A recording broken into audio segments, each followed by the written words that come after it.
que tiene esta proteína va a ser más que todo la de proliferación y diferenciación celular. Siguiente. Ya bueno, ahora hablando de los factores de riesgo, tenemos que entre el principal factor corresponde al hereditario, ya que si vemos más a fondo acerca de la enfermedad neurofibromatosis tipo 1, esta va a corresponder a ser un síndrome autosómico dominante, en donde tiene la premisa de que si existe en la familia, por ejemplo, alguno que tenga o padezca de este trastorno, va a haber un 50% tanto de probabilidad como de posibilidad de que el hijo lo herede. O si no, puede también generarse una nueva mutación genética. Siguiente. Y bueno, hablando de la fisiopatología, tenemos que, bueno, hablando ya un poco más a fondo de lo que va a ocurrir en la mutación, ya que habíamos mencionado que en sí estos neurofibromas se van a ocasionar por la enfermedad de la neurofibromatosis tipo 1, el cual va a tener un gen que se va a expresar en diferentes tipos de células, incluyendo las células de Schwann. Por ende, cuando existe una alteración de este gen o una mutación, estas células de Schwann se van a encontrar neoplásicas y esto va a ser debido a la pérdida del gen. Y esto lo podemos graficar, como se puede observar en la figurita de abajo, que las células amarillas van a ser las células de Schwann, las cuales estas van a tener una pérdida de este gen, el NF1, lo cual esto va a activar diferentes tipos de vías de señalización, como el Notch, el WNT y el EARK, lo cual esto va a aumentar a los progenitores de las células de Schwann, que corresponden a los RUNS X, al RUN X1 y al BLBP. Lo cual esto ya va a ocasionar al neurofibroma y que a su vez también va a alterar a otros genes como el PD53 y el P21. Por otro lado, tenemos que, según un estudio, que considera que los neurofibromas plexiformes y cutáneos, ciertos de este tipo, van a tener un origen diferente, que van a ser también células derivadas de la cresta neural. Siguiente. Ya bueno, por otro lado también encontramos una pequeña clasificación acerca de estos neurofibromas, comenzando con los neurofibromas cutáneos superficiales, que estos van a ser más que todo nódulos pediculados que pueden ser tanto únicos como múltiples, y los múltiples son aquellos que se van a asociar con la enfermedad neurofibromatosis tipo 1. Luego tenemos también los neurofibromas difusos, que estos van a ser más que todo elevaciones cutáneas en forma de placa, y que también van a estar asociados con la enfermedad neurofibromatosis tipo 1. Y por último están los neurofibromas plexiformes, que estos se van a localizar en tanto planos superficiales como profundos y van a estar asociados sobre todo a raíces nerviosas. Y este también va a estar asociado con la enfermedad neurofibromatosis tipo 1. Siguiente. Ya bueno, ahora con respecto a los cambios morfológicos macroscópicos que vamos a poder observar, tenemos que en sí estos tumores se van a encontrar como que dispuestos de manera de lesiones nodulares, pueden encontrarse tanto de manera solitarios como múltiples, como se puede observar en la imagen de la derecha. También, a pesar de que estos tumores se los considera benignos, ciertos de estos tumores se los considera no encapsulados, es decir, no van a tener cápsula. Y bueno, más que todo también vamos a encontrar que por lo general la mayoría de las personas que padecen de la neurofibromatosis tipo 1 van a tener neurofibromas cutáneos. Siguiente.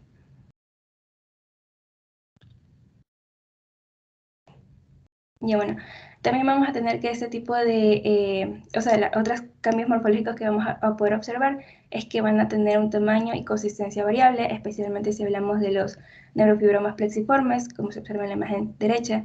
Y bueno, también pueden tanto estos crecer y formarse de manera pediculada.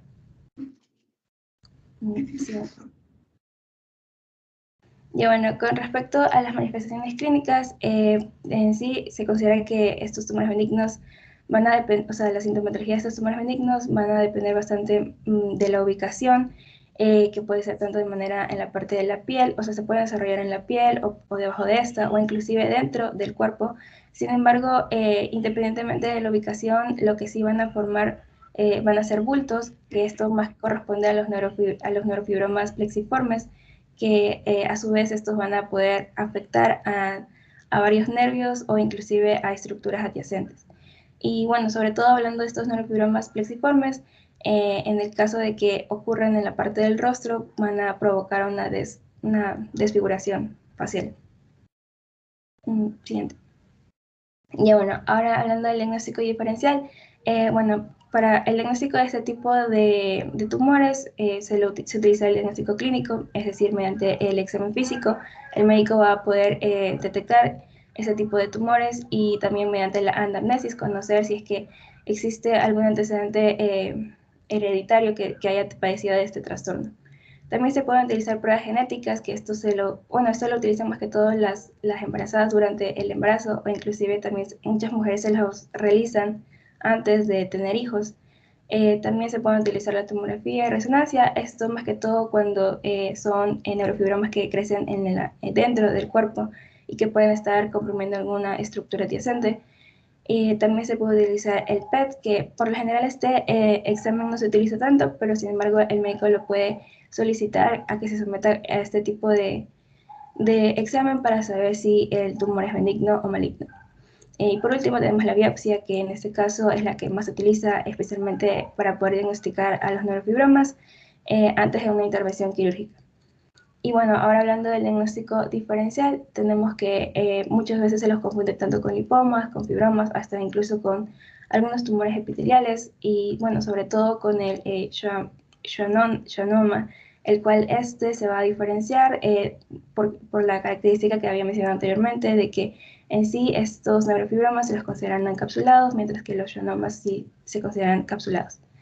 Y por último también pueden diferenciarse con los fibrohistiocitomas. Siguiente.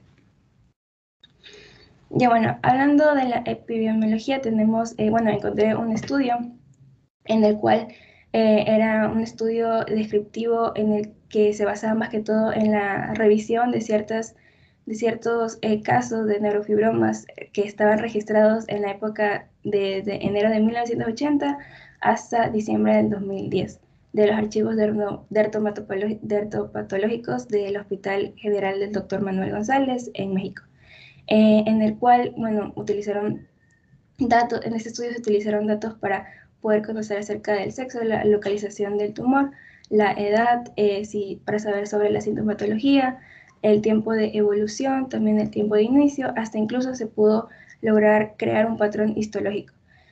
Bueno, y en los resultados se obtuvieron que dentro de todos estos casos habían 44 y en la parte de determinar el sexo se confirmó que en las mujeres era mucho más prevalente con alrededor del 61%, mientras que en los hombres el 38%. La localización más frecuente era en el tronco y en las extremidades superiores, como se puede observar en el gráfico de la imagen izquierda, que iban a tener un mismo porcentaje. Y en la edad de inicio correspondía a que se iba a iniciar a los 34 años. También la mayoría de todos estos casos se manifestaron que eran asintomáticos y que no iban a presentar alguna sucesión de malignidad. Y el tiempo de evolución variaba desde 0 a 31 años. Mientras que en el patrón histológico se pudo confirmar que, bueno, la mayoría de estos neurofibromas eran clásicos con alrededor del 79% y solamente el 15% eran plexiformes. Y solamente hubo un caso en el cual el neurofibroma era hiperpigmentado. Siguiente. Y bueno, y por último tenemos el tratamiento y las complicaciones, que en el tratamiento consiste más que todo se basa más que todo en el tamaño. Si este tiene un tamaño menor a 2 centímetros, por general solamente se lleva un control, pero en el caso de que sobrepase ese tamaño, se puede utilizar la intervención quirúrgica. Por otro lado están las complicaciones, en el cual por lo general estos tumores, en el caso de que sean extremadamente grandes, pueden comprometer a otros órganos adyacentes o también estructuras del tejido nervioso. Inclusive también en el caso, por ejemplo, de los neurofibromas plexiformes que había mencionado anteriormente, que a veces ocurren en el rostro y pueden ocasionar una desfiguración, existe la complicación de la preocupación por la apariencia. Siguiente. Y bueno, y por último tenemos el abstract, el cual consiste en el oculomotor neurofibroma, a different histology, implying an unsatisfied clinical outcome.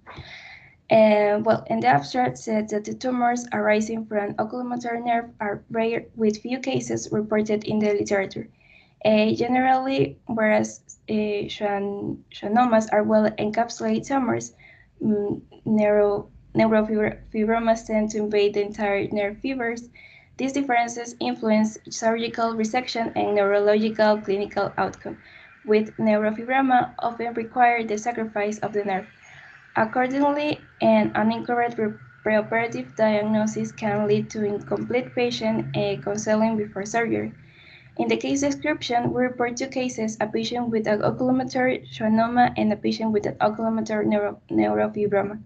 After tumor resection, the patient with a diagnosis of schwannoma recovered with third nerve palsy, while patient with the neurofibroma developed a complete oculomotor nerve deficit. For each patient, surgical strategy and neurological outcome are elucidated in relation with differences in preoperative magnetic resonances, imaging, and histology. In conclusion, to the best of our knowledge, this is the first report of an oculomotor neurofibroma. When an oculomotor nerve tumor is supposed, a carefully preparative evaluation of magnetic resonance imaging guides and distinguish the different histology in selecting the treatment strategy and incorrectly informing the patient on an expected post-operative neurologic outcome. Okay, very good. Which is the most important you want to remark in this abstract? Okay, well, and in this abstract, I want to remark two things. The first one, it's about that at the beginning, start the comparison with the neurofibroma with the schwannoma. And I think that that comparison is very important because that we can see in this case is the first time that appears this type of neurofibroma in the oculomotor nerve. So I think that it's very important to know the different characteristics that have this disease. And the second one, and I think that it is important also that the author mentions the development or the process of this disease, and I think that this could be helpful for the next situation that occurs this type of pathology. Okay, very good. And what's about the difference between neurofibroma nodule to flexiform? Well, in the the author mentions the principle that also I mentioned in the exposition, that is the schwannomas have or are characterized to have a capsulate. Meanwhile, the neurofibromas are they don't have the capsulate, so they tend to invade the entire nerve fibers. That's the difference between schwannoma to neurofibroma. Okay, very good. Bien, ¿tienes algún otro tema de exponer? Sí, tengo el schwannoma. Ok, continúa, por favor, María. María Cristina. Ya bueno, ahora voy a continuar con el siguiente tumor benigno, que son los schwannomas. Siguiente. Ya bueno, estos schwannomas también se los conoce como neurinomas o neurinomas, inclusive también como fibroblastomas perineurales.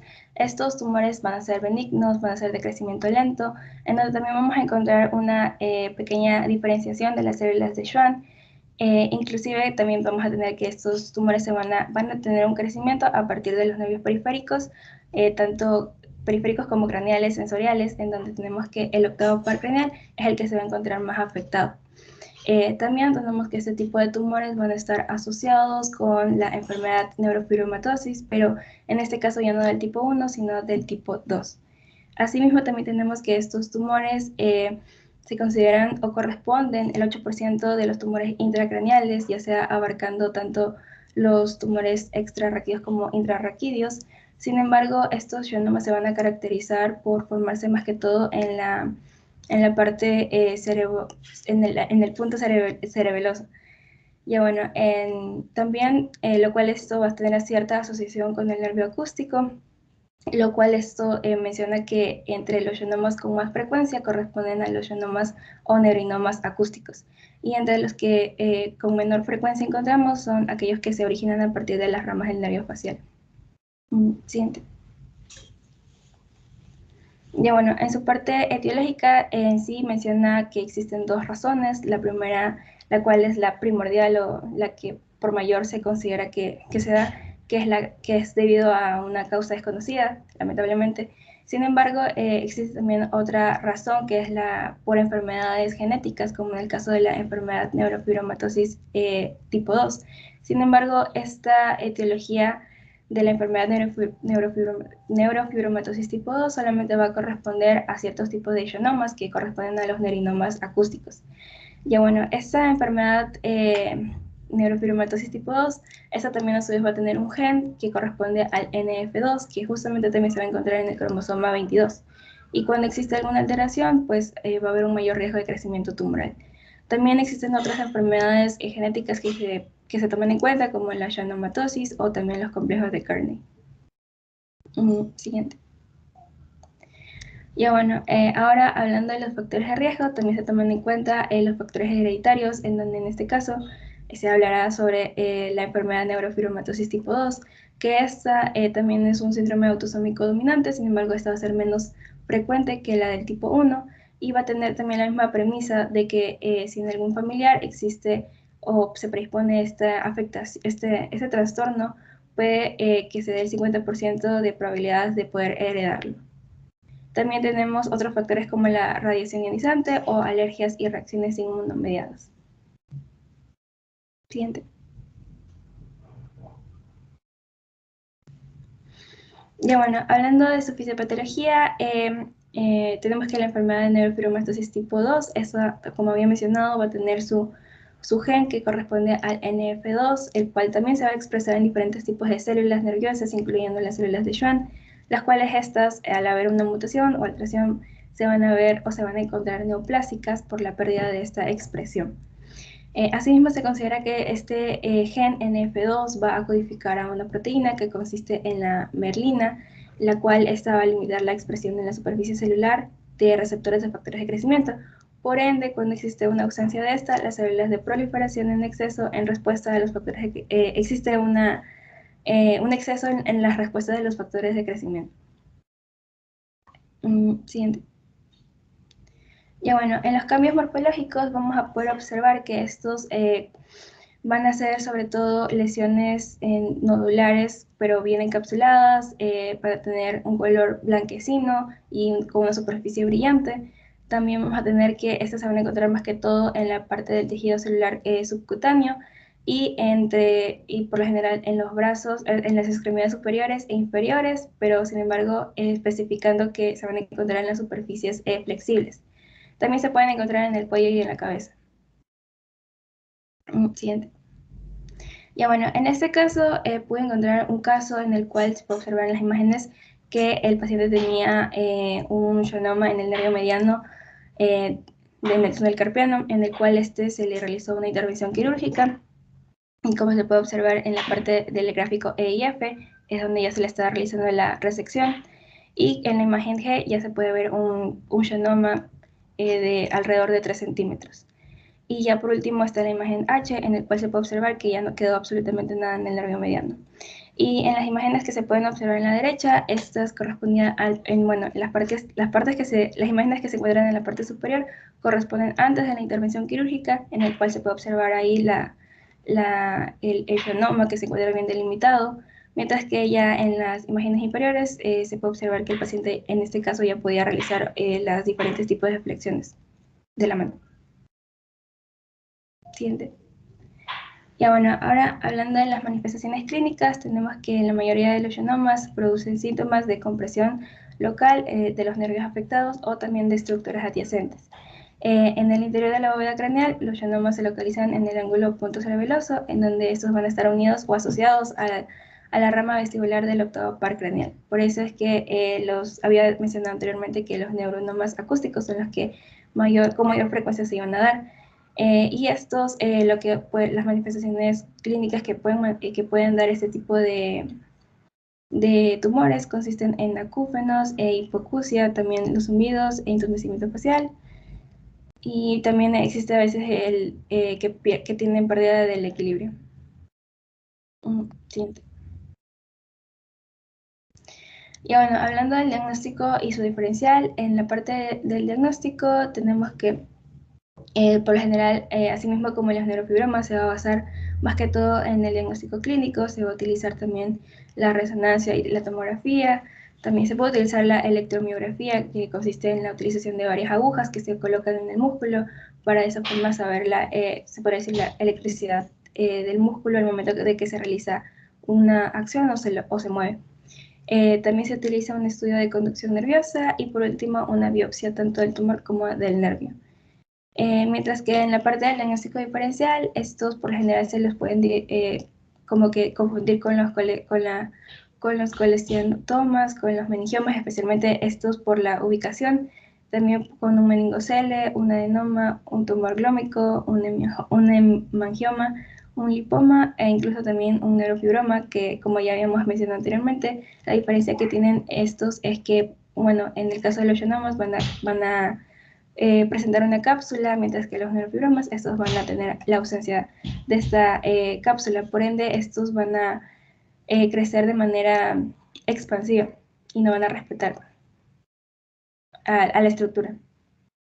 Siguiente. Ya bueno, en la parte epidemiológica en sí se considera, o bueno, no encontré como que algo específico acerca o datos específicos de este tumor. Por ende, encontré un estudio también, asimismo, en el cual fue realizado por el Servicio de la Cirugía Plástica del Hospital Universitario de Coruña, en España, en donde este estudio consistió en el cual se realizó durante 4 años un tratamiento quirúrgico de schwannomas. Sin embargo, obtuvieron datos tanto de la parte del sexo, en el cual predominaba más en la parte de los hombres que en las mujeres, y también en las edades.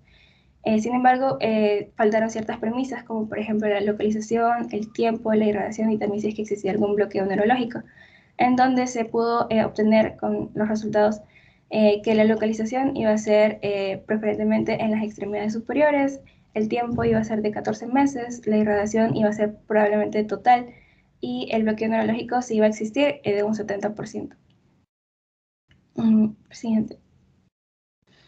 Ya bueno, y por último tenemos el tratamiento y sus complicaciones. En la parte del tratamiento tenemos que esto va a depender más que todo, o se va a basar en la supervisión, en la ubicación, en saber la ubicación del tumor, en que si este produce el dolor o si ha tenido algún crecimiento. También se puede utilizar la radioterapia, la radiocirugía estereotáctica. Mientras que en las complicaciones, por general, pueden darse tanto la hidrocefalia por el aumento de la presión, en el caso de que sea un schwannoma intracraniano, y también pueden ser, en el caso de los schwannomas acústicos, pueden ocasionar una pérdida de la audición, entumecimiento facial, debilidad. También puede ocasionar una dificultad para mantener el equilibrio y los zumbidos en los oídos. Siguiente. Okay, well, now I have the abstract that is about a thoracic cystic schwannoma case report and review of literature. Well, in the abstract said that the schwannomas are the second most common type of intradural lesions involving the thoracic spine. They are frequently seen as solid as heterogeneous lesions. Totally cystic thoracic schwannomas represent a rare pathological schwannoma variant, with only 4 cases reported in the English literature to our knowledge. In the case presentations, we report an 18-year-old male who presented with upper back pain for 3 months. The magnetic resonance imaging show a cystic lesion at the level of T6 and T7 with peripheral contracts and enhancement. The lesion was removed in the total surgical with complete resolution of the patient's symptoms. In the discussion, we have the diagnosis of cystic schwannomas is often delayed due to the paucity of symptoms and the lack of the meticulous investigations. The presence of the ring in enhancement of contrast and ACE, the MRI, may be the only clue for the diagnosis. It is important to consider cystic schwannomas in the differential diagnosis of cystic spinal lesion, since the best surgical outcome is strongly related to early diagnosis and total resection of the lesion. Okay, good. Which is the most important you want to remark in this abstract? The most important part that I want to remark is that maybe this abstract, it looks like very simple, but I think that is important because, as I mentioned in this position, these schwannomas include or are responsible of the 80% of the intracranial tumors, including the extra or intra-spinal pathologies. So I think that is important to remark that maybe they are not too common to find this type of tumors in the, well, in this case in the spine, because as I mentioned in the exposition, the most frequently place that we can see the schwannomas are in the part of the cerebellum. So I think that this abstract is to inform us that there are many other places that we can show or appears these schwannomas. Okay, very good. It's very interesting abstract. Okay, ¿tienes algún otro tema a exponer? No, ya proseguir mi compañero. Bien, te felicito, has hecho una muy buena investigación sobre neurofibromas y schwannoma. Te has ido muy profundamente y has tenido una muy interesante exposición. Te felicito, María. Ok, va a continuar Víctor Manuel Pérez con neurofibromatosis. Te escuchamos, Víctor Manuel. Listo, doctor, gracias. Buenos días, doctor. Buenos días, ayudante de cátedra. Buenos días, compañeros. Así como ya hablamos acerca de los neurofibromas, ahora vamos a profundizar un poco más, hablando acerca de lo que es neurofibromatosis tipo 1 y neurofibromatosis tipo 2. Siguiente diapositiva, por favor. Bueno, entonces para empezar, las neurofibromatosis son grupos de enfermedades genéticas multisistémicas heredadas de forma autosómica dominante, con una implicación patogénica tanto de la piel, del sistema nervioso, los ojos, los huesos, también participa lo que es el sistema endocrino y con un amplio espectro de armatomas, tumores malignos y alteraciones congénitas. Normalmente va a tener diferentes clasificaciones. Estas clasificaciones han sido variadas, primero desde 7 tipos que se conocen como los tipos de Riccardi, que es clásica, acústica, mixta, inclasificable, segmentaria y la de solo manchas, y también la de solo neurofibromas, pasando por otras 4 formas que son la de Houston, que es la clásica, acústica, segmentaria y familiares, hasta la clasificación que aquí vamos a emplear, según la cual se consideran solo 2 tipos, que es neurofibromatosis tipo 1 y también la neurofibromatosis tipo 2. Siguiente diapositiva. Bueno, entonces el factor de riesgo principal en la neurofibromatosis, el más importante, es el hecho de tener antecedentes familiares que hayan padecido de este trastorno. Aproximadamente la mitad de las personas que padecen neurofibromatosis tipo 1 y neurofibromatosis tipo 2 van a heredar la enfermedad de un padre afectado, ya sea madre o padre. Es probable que las personas que padecen neurofibromatosis tipo 1 y neurofibromatosis tipo 2 y cuyos parientes no estén afectados vayan a poder presentar una nueva mutación genética. Tanto la neurofibromatosis tipo 1 como la de tipo 2, como ya mencioné, son trastornos autosómicos dominantes, es decir, que los niños con un padre afectado por alguna de estas dos fibromatosis va a tener el 50% de probabilidades de heredar esta mutación genética. Siguiente diapositiva. Bueno, ahora hablando acerca de la neurofibromatosis tipo 1 o también conocida como la enfermedad de von Recklinghausen, tenemos que esta es una enfermedad autosómica dominante, aunque hasta el 50% de los casos es de aparición esporádica por mutación del gen NF1. El gen de la NF1 está localizado en el cromosoma 17, en el brazo largo, caracterizado y secuenciado desde el año 1990. Este es un gen largo de ADN que tiene contenidos de 60 exones y va a codificar su función principal, va a ser codificar una proteína que se la conoce como la proteína neurofibromina, que pertenece a una familia de proteínas, a la familia de proteínas conocidas como GAP, que van a servir como regulador negativo del oncogen RAS. Entonces, el gen de la NF1, el cual ya hemos mencionado, es un gen supresor cuyo defecto va a provocar la aparición de tumores y hematomas, a dejar al momento que éste deja de ejercer esta supresión tumoral, ¿no? Hasta el año 2000 se habían constatado más de 240 posibles mutaciones en el gen de la F1, siendo así tipo de elecciones, inserciones, translocaciones, entre otros. Algunas de las cuales no pueden determinarse por los test de diagnósticos disponibles. También están encaminados a detectar alteraciones en la proteína final formada, codificada por este gen. Normalmente las mutaciones son en un 90%, van a derivar de lo que es el cromosoma paterno, aunque también las grandes delecciones van a ser de origen materno. Esta enfermedad tiene una penetrancia genética del 100%. Normalmente en la neurofibromatosis presentan un fenotipo muy variable, sin poderse aún predecir qué mutación provocará determinado fenotipo o si éste se expresará completamente en ese individuo, lo cual es una auténtica dificultad para decidir actitudes terapéuticas, ¿no? Siguiente diapositiva, por favor. Bueno, en esta parte, en el año 1987, la INS, lo que es el Instituto Nacional de Salud Americano, estableció ciertos criterios de diagnóstico que al día de hoy siguen siendo fundamentales, fundamentalmente clínicos y que podemos observar en la tabla. Antes de hablar de la tabla, estos criterios diagnósticos son útiles en un 94% a la edad de los 6 años. O desde otra valoración, si a los 5 años no cumple estos criterios, podemos asegurar de que al futuro no va a desarrollar esta enfermedad con un 95% de seguridad. Sin embargo, en los niños de 2 a 4 años, estos criterios van a tener un porcentaje bajo de utilidad de forma considerable y últimamente se están dando importantes relevancia a otra serie de manifestaciones clínicas, sobre todo en la primera etapa de la infancia. Manifestaciones clínicas como lo es la macrocefalia, una estatura corta, al momento de realizar resonancia magnética se ven como si fueran imágenes brillantes, también fases peculiares, presentadas así como una implantación auricular baja o displasia vertebral.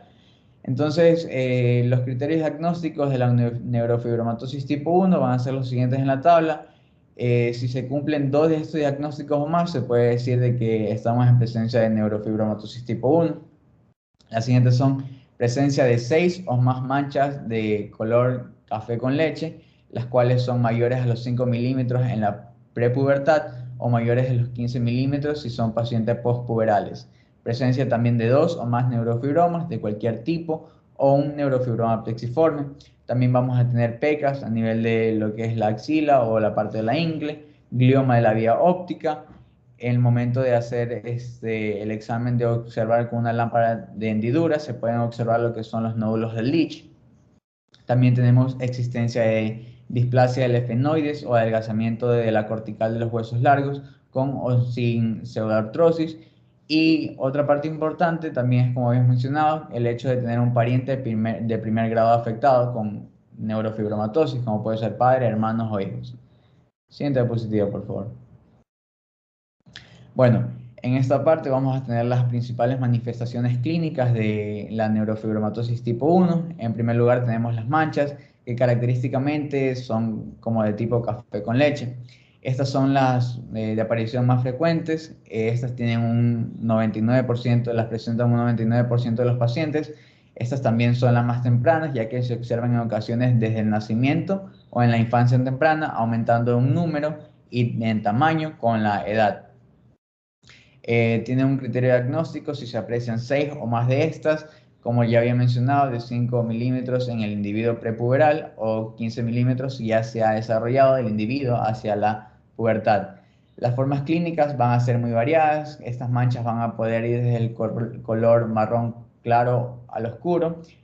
También van a poder presentar un color homogéneo, un borde suave y redondeado, afectando sobre todo lo que son la parte del tronco y las extremidades. ya que son un poco raras al momento de verlas en el cuero cabelludo, en la cara o en las palmas y en las plantas de los pies. Luego también tenemos los neurofibromas. Estos van a ser tumores observados con mayor frecuencia, aunque su aparición es un poco más tardía. Están cerca de la pubertad y también aumentan en número y tamaño con la edad. Se van a ver en el 80% de los pacientes en la tercera década de la vida y pueden ser de dos tipos: los más numerosos o dérmicos, de consistencia blanda, sesiles o pediculados, invaginables. En ocasiones estos van a ser más o menos pruriginosos, de tamaño muy variable, que suelen aumentar en los embarazos asociados a otros más profundos sin apenas relieve. Y en ocasiones, en un 15%, aparece otro neurofibroma que es muy característico de la neurofibromatosis tipo 1, el llamado neurofibroma plexiforme. A veces tiene diferente peso, que puede comprimir ciertas estructuras vecinas si se sienta en el brazo, el cuello, etc. Y que presenta una mayor tasa de malignización que el resto de los neurofibromas, por lo cual al momento esto debe ser considerado, o sea, debe considerarse para ser extraído por medio de una extirpación, ¿no? Bueno, también tenemos los nódulos de Leach, que son el signo más típico y aparecen durante la adolescencia y en la vida adulta. El 25% van a aparecer en la infancia tardía, el 50% a los 29 años y casi el 100% aparecen a los 60 años. Estos son armatomas pigmentarios del iris, los cuales producen síntomas si distorsionan a la pupila, y para apreciarlos debe existir la exploración con lámpara de hendidura, el cual es un criterio muy útil en pacientes o familiares asintomáticos para investigar la rama familiar de herencia. También vamos a tener los gliomas ópticos, los cuales son otro dato encontrado a nivel ocular, ya que en un 15% de los casos y en una edad temprana, como aparecen en los 15% de los casos y en edad temprana, alrededor de los 9 a los 10 años, y este diagnóstico se apoya en técnicas de imagen como en la resonancia magnética, ya que la clínica solo se produce si causan proptosis, disminución de agudeza visual, pero esto normalmente solo pasa en el 30% de los gliomas encontrados. También vamos a tener manifestaciones óseas, en donde se descubren alteraciones en un 30% de los casos, siendo así el espectro clínico muy amplio, que va desde una macrocefalia precoz, una estatura corta, hasta una patología ósea de tipo escoliosis. Normalmente esto es más leve. Esto es más leve. También se producen pseudoartrosis congénitas de la tibia y la radio comúnmente, displasias o agenesias del esfenoides y prognatismo mandibular. También vamos a tener manifestaciones neurológicas. Estas van a constituir un aspecto importante de esta enfermedad, ya que marcará parte del desarrollo social del individuo. Normalmente en el 60% de los pacientes, estas lesiones están localizadas en los ganglios basales y también al nivel de lo que es el cerebelo. Al momento de realizar una resonancia magnética, esta se la ha definido o se las puede ver como si fueran objetos brillantes no identificados y pueden corresponder a pequeños astrocitomas. Pueden tener esta correlación, ¿no? Lo que sí es evidente es que en la neurofibromatosis tipo 1 existe un mayor porcentaje de individuos con dificultad del aprendizaje, con ciertos niveles intelectuales pobres respecto a la población normal. Siguiente diapositiva, por favor. Bueno, en esta parte de la neurofibromatosis tipo 1 presentamos las manifestaciones ya mencionadas. Aquí están las partes macroscópicas, en donde en la primera imagen podemos observar lo que había mencionado, que es la mancha típica, que se la denomina como café con leche. Es una mancha marrón, clara, uniforme, y esta tiene un borde liso. En la figura 2 podemos observar neurofibromas dérmicos. Estos normalmente van a ser pediculados, como pueden ver en la imagen son múltiples y van a estar ubicados en el tronco. En la figura 3 observamos lo que es un neurofibroma profundo, palpable y doloroso. En la figura 4 podemos observar lo que son las pecas o también esfélices de la axila. Estas también van a ser múltiples y pequeñas. Estas normalmente indican que es el signo de Crowe, ¿ya? En la figura 5 es lo que ya había mencionado anteriormente, lo que se conoce como los nódulos de Leach, los cuales son los amartomas de iris. Normalmente estos se los encuentran mediante la examinación hecha por la lámpara con hendidura. Siguiente diapositiva, por favor. Bueno, ahora entrando a lo que es la neurofibromatosis tipo 2. Esta neurofibromatosis tipo 2 va a estar afectada en el gen NF2, el cual se encuentra en el cromosoma 22 y va a producir una proteína denominada merlina, también denominada schwannoma, que va a suprimir a los tumores. En caso de que este gen se vea mutado, va a causar una pérdida de la merlina, por lo cual va a permitir que las células vayan a crecer sin control alguno. Y ahí es donde comienzan a aparecer las diferentes tumoraciones. Siguiente diapositiva. Asimismo, como la neurofibromatosis tipo 1, esta también tiene ciertos criterios diagnósticos, como son los que podemos observar en esta tabla, en donde se dice que si cumple uno de estos es porque ya existe presencia de neurofibromatosis tipo 2. Aquí vamos a presentar neuroma bilateral acústico, que hoy se lo conoce como schwannoma vestibular. También, parte importante, tener un pariente de primer grado con neurofibromatosis tipo 2 y con una de las siguientes dos opciones, que es el schwannoma vestibular unilateral, o tener también, presentar lo que son estas alteraciones, como es el neurofibroma, el meningioma, glioma, schwannoma, catarata subcapsular posterior y una calcificación cerebral, perdón. También tener dos o más meningiomas y uno de estos, que es el schwannoma, el glioma, catarata subcapsular posterior y asimismo la calcificación cerebral. Siguiente diapositiva, por favor. Bueno, asimismo, en las manifestaciones clínicas tenemos que a nivel cutáneo, aunque con bastante poca frecuencia, podemos encontrar alguna mancha café con leche y algún schwannoma, que clínicamente son como los neurofibromas, pero en la parte de la neurofibromatosis tipo 2. Pero la sintomatología es más importante y frecuente, es la auditiva y la tumoral neural. Como vemos en los criterios que definen la neurofibromatosis tipo 2, que ya habíamos mencionado, antes a la neurofibromatosis tipo 2 se la conocía como neurofibromatosis central o también acústica. Normalmente la importancia va a radicar con frecuencia en los schwannomas vestibulares. Antiguamente se los denominaban neuromas o neurinomas del acústico, que pueden estar quiescentes durante años y con estricto control de su posible crecimiento pueden ser que no sea necesario su extirpación. Pero en el caso de que comience a crecer de manera descontrolada, sí debería realizarse la cirugía. Ya, bueno, también vamos a tener que los schwannomas van a poder afectar tanto a los pares craneales como a los nervios periféricos, tanto en el plexo neural como en el intracraneal o intramedular. Esto es un hecho importante, ya que la comprensión en su crecimiento es lo que suele motivar a la cirugía y suele ser detectado por ciertas técnicas de imagen como la resonancia magnética. Siguiente imagen, por favor. Diapositiva. Bueno, aquí en la parte de la microscopía, bueno, primero en la figura 1 podemos observar lo que es el schwannoma, el cual está bien encapsulado y aparece en lo que son los nervios periféricos. En esta imagen representa un schwannoma, el cual se encuentra a nivel de lo que es el antebrazo, más o menos por la muñeca. Ubicando así, normalmente presenta una compresión del nervio mediano de la muñeca, el cual provoca lo que es un entumecimiento y también como que hormigueo a nivel del brazo y el antebrazo. Entonces estos schwannomas o neurolinomas son tumores benignos más comunes en los nervios periféricos y van a representar el 5% de los tumores de las extremidades superiores. Por su parte, el schwannoma que está ahí presentado, que es a nivel del nervio mediano, tiene una incidencia entre 0.1 y 0.3 de todos los tumores de la mano. En la siguiente diapositiva vemos lo que es un meningioma que tiene una forma y superficie irregular, ovoide, con 7 centímetros de longitud.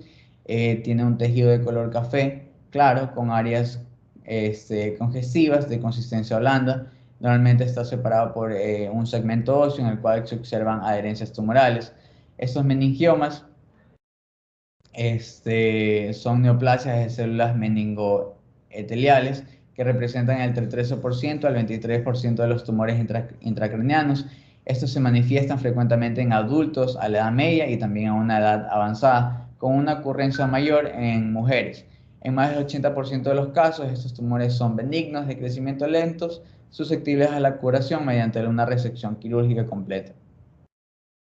En la última imagen se observa la base del cerebro, en el que en la base del cerebro se aprecia una masa que se origina de la rama vestibular del octavo par craneal en el ángulo pontocerebeloso derecho. Este tumor recibe el nombre de schwannoma, también se lo conoce como neurinoma del acústico. Los pacientes a menudo presentan una pérdida de audición o acúfenos, y otras localizaciones de esta neoplasia también van a ser las ramas del nervio trigémino y las raíces dorsales. Esos tumores son benignos y también pueden extirparse. Siguiente diapositiva, por favor.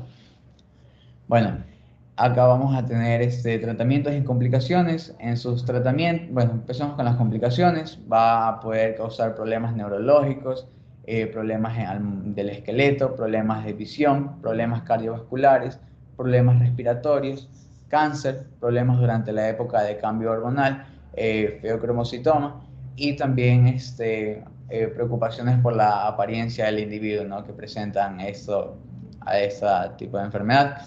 También tenemos en tratamiento una supervisión médica, medicamentos, cirugías, como lo son la cirugía para extraer tumores, una radiocirugía estereotáctica, implantes auditivos de cóclea y de tronco encefálico, también tratamientos oncológicos y analgésicos. Actualmente los investigadores han estado evaluando ciertas terapias genéticas para la neurofibromatosis tipo 1. Algunos también tratamientos potenciales nuevos podrían incluir reemplazar el gen de la neurofibromatosis tipo 1 para restaurar el funcionamiento de la neurofibromina. Siguiente diapositiva, por favor. Bueno, en cuanto a pruebas complementarias, el médico va a poder usar lo que es un examen ocular. Un oftalmólogo, mediante el examen ocular, puede detectar lo que son los nódulos de Leach, cataratas, y también si es que existe pérdida de visión. Exámenes de audición y equilibrio. Una prueba que va a medir la audición puede ser la audiometría. Una prueba que utiliza electrodos para registrar los movimientos oculares, también conocida como la electronistomografía.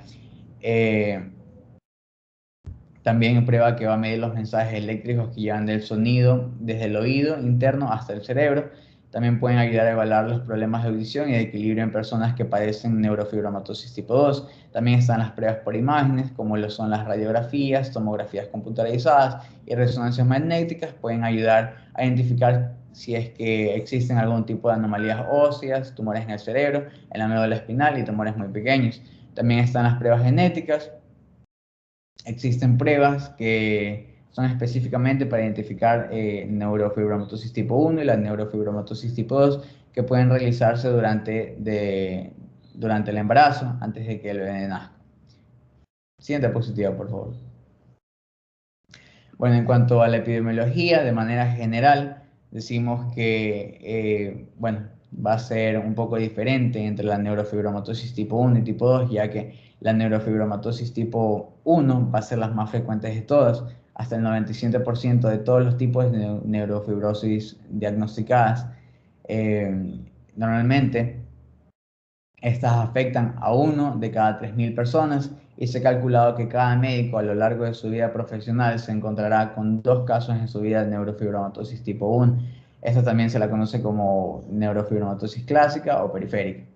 Y en la neurofibromatosis tipo 2, a diferencia de la neurofibromatosis tipo 1, esta va a ser una enfermedad bastante distinta, ya que es mucho más infrecuente. Esta se la estima que va a tener una incidencia de 1 cada 50.000 personas. Es decir, que va a tener una muy poca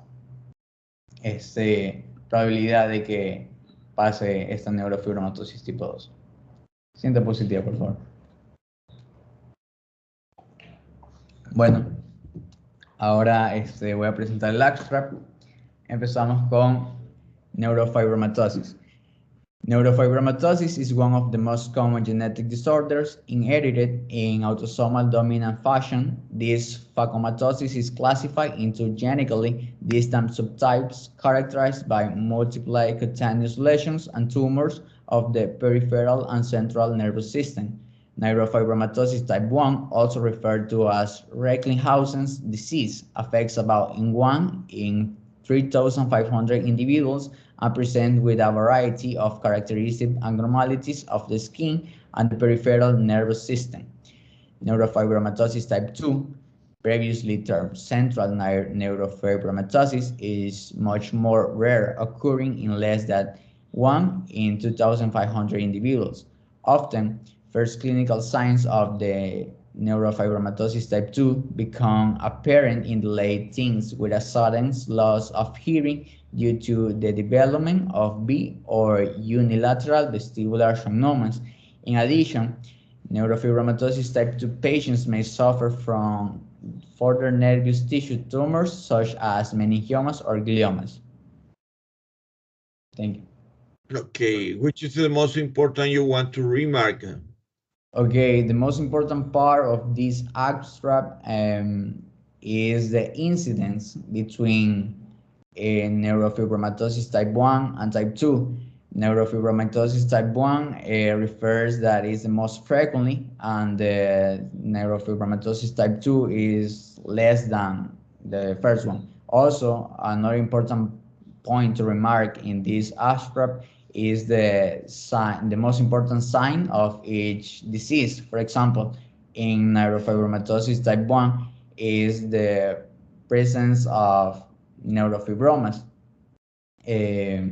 And in the neurofibromatosis type 2 is the presence of these specific schwannomas ubicated or located in the 8th cranial nerve, cochlear vestibule. Okay, very good. Very interesting research about this theme of neurofibromatosis type 2 and type 1. I may congratulate you about your exposition. You make a very good deal. ¿Tienes algún otro tema de exponer? No, doctor. Ok, te felicito de nuevo. Has hecho una muy buena presentación, una muy buena investigación sobre el tema. Muy bien, Vic. Ok, ¿quién va a continuar? Yo, Paola Yerobi. Paola Yerobi. Ok, Paola, te escuchamos. Buenos días, doctor. Buenos días, ayudante de cátedra y compañeros. Hoy les voy a hablar de la miastenia gravis. Siguiente. ¿Qué es la miastenia gravis? La miastenia gravis en sí es una enfermedad autoinmune que se produce por el bloqueo postsináptico de la placa mioneural. Esa miastenia va a generar fatiga y debilidad muscular localizada o generalizada, a predominio proximal.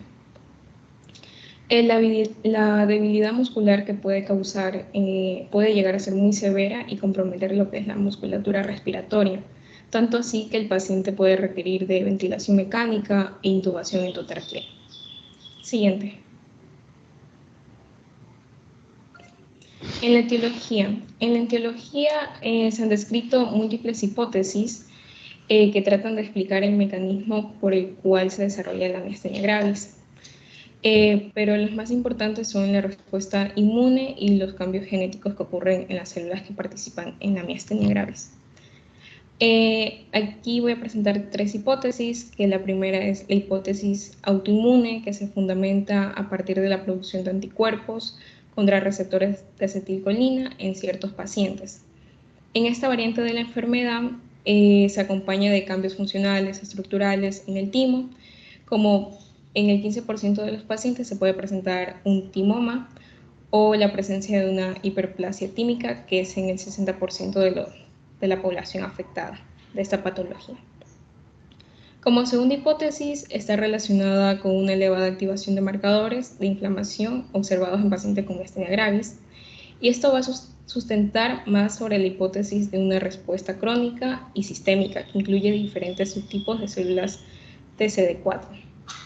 La tercera hipótesis se relaciona con la producción de anticuerpos contra la proteína quinasa transmembrana postsináptica específica del músculo, que entre el 5 al 10% de los pacientes con miastenia gravis pueden tener. También se han realizado estudios de la presencia de interacción de factores genéticos y ambientales en la miastenia gravis. Siguiente.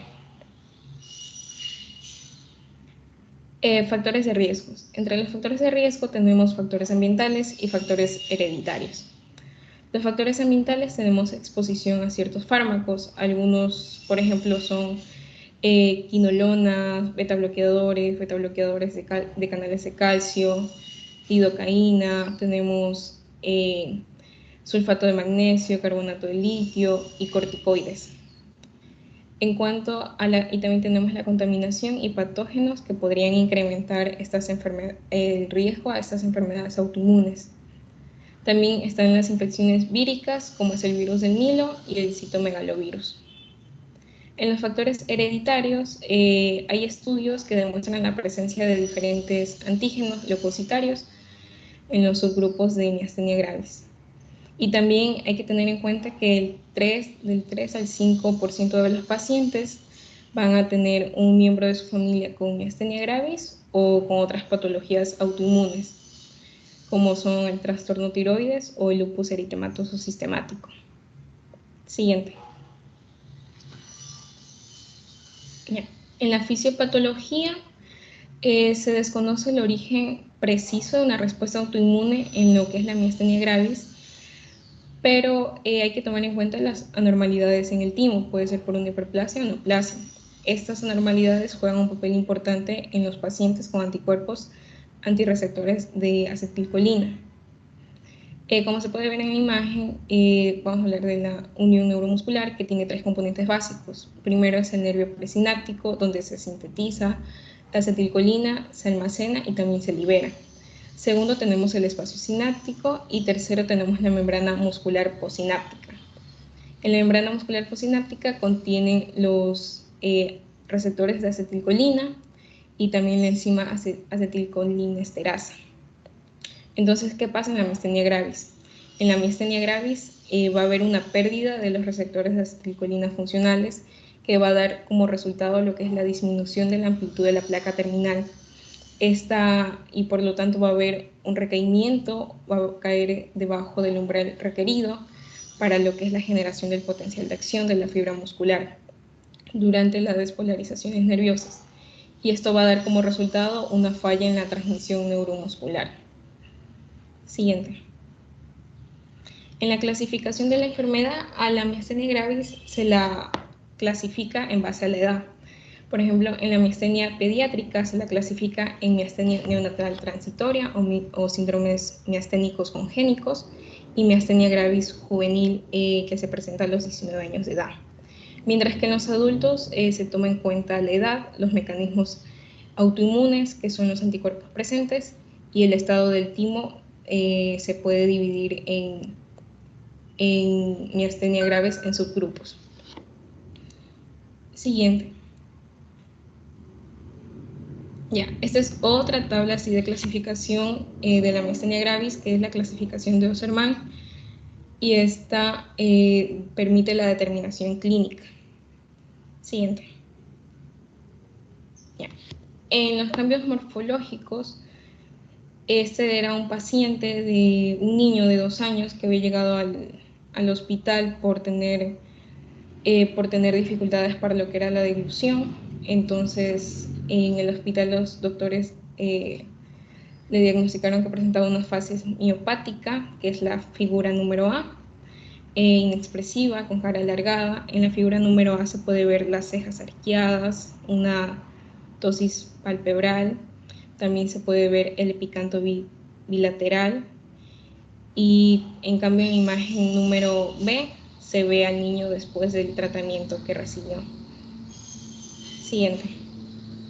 Aquí tenemos también asimismo la C es antes del tratamiento y la B es después del tratamiento.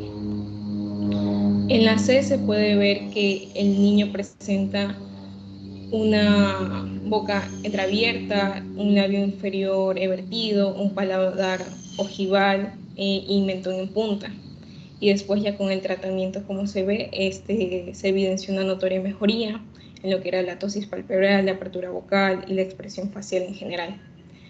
El tratamiento que se utilizó con el niño fue piridostigmina. Siguiente. ¿Ya? En las manifestaciones clínicas, aquí se toma en cuenta lo que es la clasificación de Osserman. Entonces, en la clasificación de Osserman dice que se lo divide en 5 clases o 5 tipos. Está la clase número 1, que en la primera solo va a pasar lo que es la debilidad del músculo ocular. En la segunda, tercera y cuarta va a incluir la debilidad ocular y también de otros grupos musculares. La segunda y la tercera van a tener una subclasificación, o sea, una subclase A y una subclase B. En la subclase A de la segunda clase hay una afectación predominante de lo que es, en la subclase A va a haber una afección a lo que es los músculos, a la musculatura axial y de las extremidades, mientras que en la subclase B es predominante en los músculos orofaringeos, respiratorios o incluso en ambos. Mientras que en la quinta clase hace referencia a lo que es la crisis miasténica, por lo tanto el paciente puede requerir intubación con o sin ventilación mecánica. Siguiente. Ya, tenemos la epidemiología. Ya, en la epidemiología, la enfermedad tiene mayor prevalencia en lo que es los Estados Unidos o en países europeos, pero se va a ver una menor prevalencia en los países latinoamericanos debido a que tenemos clima tropical. Y en América y en Europa se van a registrar pocos casos de miastenia gravis en niños menores de 15 años, pero en cambio en países asiáticos se va a ver más casos de miastenia gravis en niños adolescentes. En las mujeres se lo tiende a manifestarse entre los 20 a 40 años, mientras que en los hombres se manifiesta después de los 50 años, y alrededor de los pacientes, alrededor del 10 al 15% de los pacientes con miastenia gravis pueden presentar un timoma. Siguiente. En el diagnóstico y diagnóstico diferenciales, para el diagnóstico se puede utilizar la prueba de hidrofino, anticuerpos antirreceptor de acetilcolina, anticuerpos de antitirosinasa musculoespecíficos, anticuerpos antiestriados, electrofisiología y las pruebas complementarias. Entre las pruebas complementarias que se utilizan pueden ser de imágenes como una resonancia magnética o una tomografía de tórax. En los diagnósticos diferenciales tenemos el hipertiroidismo graves de base Dow, el hipotiroidismo causa miopática, el síndrome de Guillain-Barré, la neurastenia y la intoxicación por organofosforados. En el tratamiento tenemos a los inhibidores de colinesterasa y aquí tenemos el bromuro de piridostigmina, que se da de 1 hasta 3 comprimidos cada 4 horas. Y entre los efectos adversos que puede presentar el paciente que toma es diarrea, cólicos, sudoración y aumento de salivación. Luego tenemos a la terapia en corto plazo, que es la plasmaféresis y la inmunoglobulina intravenosa. Las complicaciones de la plasmaféresis incluyen la hipotensión y bradicardia. En cambio en la terapia que es a largo plazo, aquí se utilizan los que son los inmunodepresores como la azatioprina. Esta aciatropina puede causar fiebre, náuseas y vómitos y depresión de la médula ósea. Y por último tenemos la nimectomía, que la nimectomía es un tratamiento predilecto para los pacientes con miastenia gravis, pero que presentan un timoma. La eficacia de esta cirugía va a depender sobre todo de lo que es la disección completa del timo. Hay varias técnicas quirúrgicas para el tratamiento de miastenia gravis, como es la timectomía transversal, la timectomía transesternal y la cirugía toracoscópica asistida por video. La radioterapia también tiene un papel reconocido con el tratamiento adyacente a lo que es la cirugía de un timoma. Siguiente. Listo, tenemos el abstract. Miastenia gravis is an autoimmune disease characterized by fatigue in localized or generalized muscle weakness, with proximal predominance and fluctuating course. These symptoms stem from the postsynaptic blockade of neuromuscular transmission by antibodies agonists and anti-acetylcholine antibodies and and other postsynaptic membrane proteins. The incidence is 80 to 10 cases for a million people, and the prevalence of 150 to 250 cases per million. However, these figures vary in different population studies. The diagnosis of myasthenia gravis is based on the clinical manifestation and positive result of tests such as specific antibodies and neurophysiological tests or therapeutic intervention. The search for associated pathology should be an important component of the evolution. The treatment is based on 3 pillars: the use of acetylcholinester inhibitors, immunotherapy, and surgical management. Gracias. Okay, which is the most important you want to remark in this abstract? For me, the most important thing is to use various methods for this diagnostic. For example, the use of clinical manifestations such as Osserman classification of myasthenia gravis and positive test results such as specific antibodies, neurophysical tests, or therapeutic tests. Another important thing is the use various treatments such as thymectomy. Thymectomy. That's it. Thymectomy. Okay, that is usually a procedure to if you suspecting myasthenia gravis. It's very important that one, the surgical intervention by thymectomy. Okay, very good. ¿Tienes algún otro tema de exposición, Paola? No, simplemente este. Ok, has hecho una muy buena investigación al tema, te felicito. ¿Alguien va a exponer? Sí, doctor. Jofre Jiménez. Siguiente diapositiva, por favor. Jiménez. Ok, Jofre, te escuchamos. Ok, siguiente diapositiva, por favor.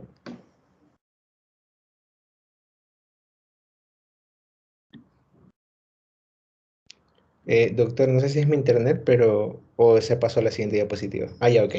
Ahí apareció. Ok, Jofre, ahora sí puedes empezar. Buenos días, doctor. Buenos días, ayudante. Buenos días, compañeros presentes. Mi nombre es Jofre Jiménez y voy a exponer sobre dermatomiositis. Siguiente diapositiva, por favor.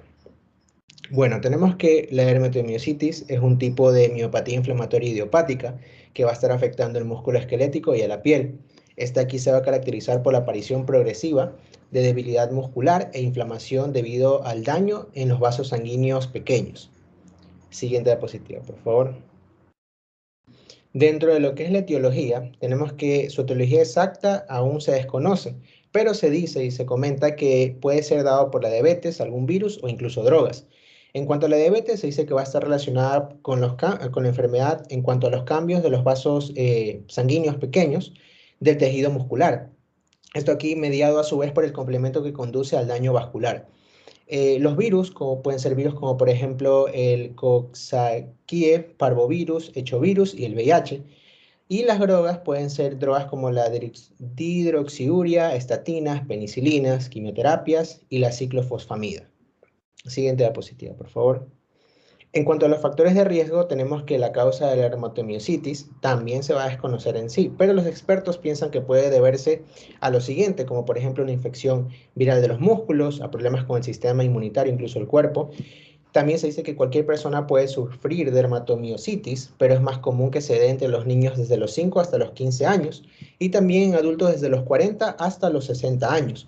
Y también se dice que se va a dar más en mujeres que en hombres. Siguiente diapositiva, por favor.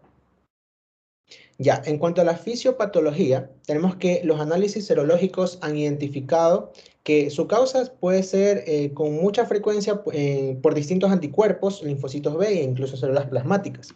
Entre los anticuerpos más frecuentes que tenemos 3, que son los anticuerpos anti-MI2, que están dirigidos contra una helicasa implicada en la remodelación del nucleosoma.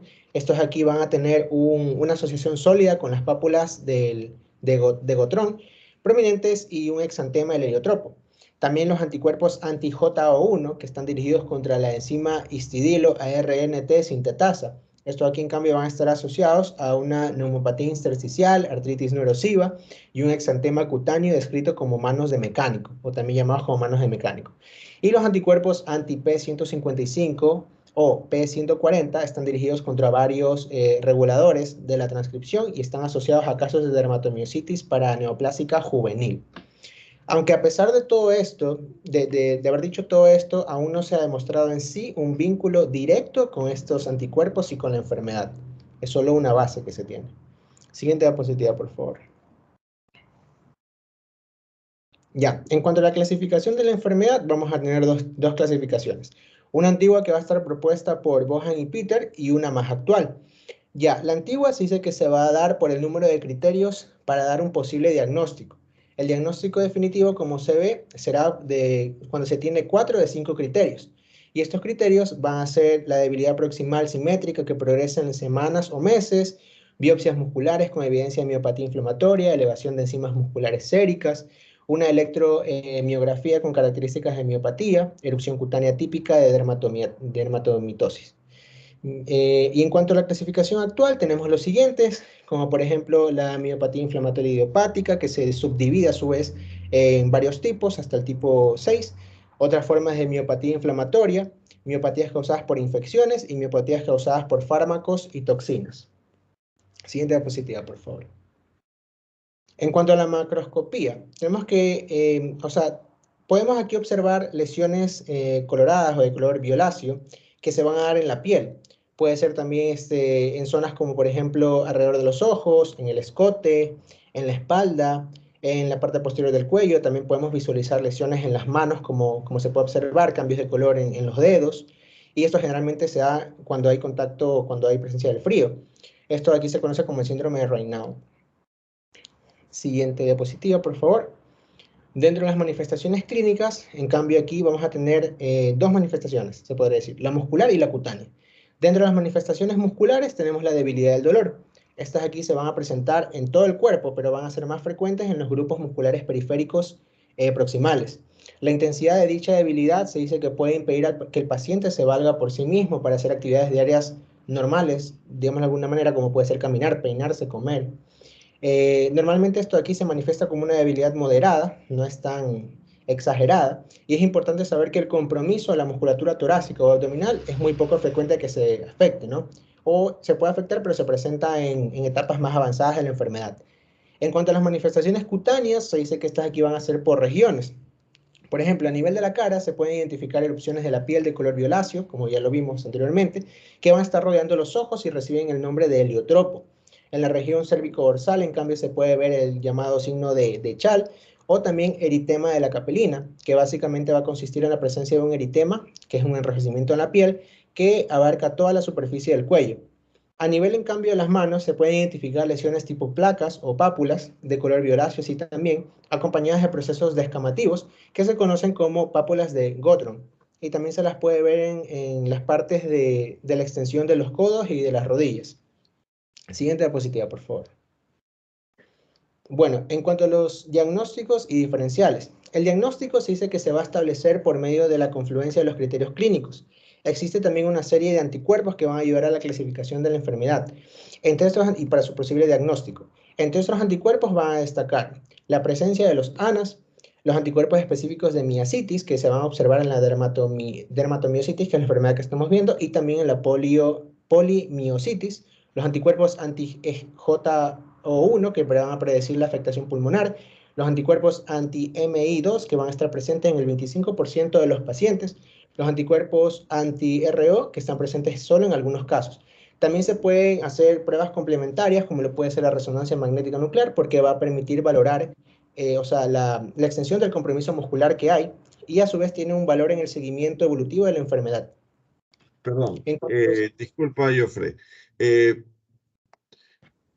Tenías que hablar de lo que queda pendiente, que son enfermedades de Guillain-Barré, neuropatía diabética periférica, pero estás hablando de dermatomiositis. Dermatomiositis, ajá. No está en el programa eso. Es que yo, o sea, sí tenía que hablarlo de Guillén, pero eso de ahí no me salía como que una macro. Entonces, como vi también ese tema dentro de lo que estaba, o sea, su tema, diciendo de alguna manera, del tema, entonces lo puse allí porque pensaba que sí estaba correcto, pero... No, es que estamos hablando de lesiones del sistema nervioso periférico. Entonces, no encaja la dermatomiositis en sí dentro de esto y más que nada en el programa está bien especificado miastenia gravis, neuropatía inflamatoria de tipo Guillain-Barré, neuropatías diabéticas periféricas. Entonces tenías que investigar sobre esas patologías que quedan pendientes porque ya Paola Yerovi habló de miastenia gravis, entonces queda tan solo pendiente lo que corresponde a Guillain-Barré con las lesiones inflamatorias de neuropatía diabética y la neuropatía diabética periférica. Listo, doctor, está bien. Disculpe, no me confundí. No, discúlpame que te interrumpa, pero no encaja dentro de el programa que hemos puesto. Tienes que preparar para la clase de la siguiente clase. Yo no sé si algún compañero que falte tenga Guillain-Barré o neuropatía diabética. No, incluso como le dije, Guillain-Barré iba a ser yo, solo que como vi, o ¿Y sea, no neuropatía encontré... diabética? No, esa de ahí no la tengo. Es que está en ese. Perdón, Doctor, a mí me perdón, toca neuropatía. te Ah, ok. toca Neuropatía. Neuropatía, sí, ¿verdad? neuropatía diabética No sé qué periférica. haría Muy bien. Guillain-Barré. Tú tienes que preparar el Guillain-Barré. Tienes Listo. que investigar toda la parte que es bastante relacionada con lesiones que se puedan dar a nivel de la inervación de los nervios periféricos que se vayan a lesionar por esta enfermedad. ¿Ok? Sí, Entonces, doctor, no hay problema, está bien. vamos a dar cabida, en este caso, a quien ha preparado sobre los temas que se ha ajustado dentro de la práctica. Ok, Una última pregunta, doctor, pero le expondría en la próxima clase la macro y la micro, ¿verdad? Seguidos, en la correcto, misma correcto. exposición. Tienes que Listo. concentrarlo porque tienes que recuperar esta nota que está en falso. Ok, no hay problema, doctor, yo lo vuelvo a repetir. Ok, Listo. Gracias y bien, disculpe. de nada. Bien, entonces, ¿quién que va a continuar? Yo, doctor, María Gracia Rimbaldo. María Gracia Rimbaldo. Ok, María Gracia, te escuchamos. Ya, buenos días, doctor. Buenos días, Jaime. El día de hoy voy a explicar neuropatía diabética periférica. Siguiente diapositiva, por favor. Una neuropatía diabética es un daño neurológico causado por diabetes. Cuando afecta los brazos, manos, piernas y los pies, se lo conoce como neuropatía diabética periférica. La neuropatía diabética periférica también ha sido definida como una polineuropatía sensitivo-motora simétrica, la cual se atribuye a los cambios metabólicos y microvasculares producidos como una consecuencia de la hiperglucemia crónica. Además, esta es diferente a la enfermedad arterial periférica, la cual esta solamente afecta a los vasos sanguíneos y no tanto a los nervios. Siguiente diapositiva, por favor. La neuropatía diabética puede afectar 3 grupos diferentes de nervios. Los nervios sensitivos que permiten a las personas percibir tanto el dolor, temperatura y otras sensaciones, y los nervios motores que controlan los músculos y este da fuerza y tono. Y por último, los nervios autónomos que permiten al cuerpo realizar ciertas funciones involuntarias como sudar. Siguiente diapositiva. Ok, dentro de la etiología, como sabemos, la neuropatía diabética es causada principalmente por los altos niveles de azúcar sostenidos por mucho tiempo. Sin embargo, en algunos pacientes diabéticos que tienen un excelente control de su azúcar en la sangre, la glucosa, pueden presentar una neuropatía diabética, incluyendo las posibilidades de que la glucosa alta en sangre o los vasos sanguíneos obstruidos produzcan un daño neurológico.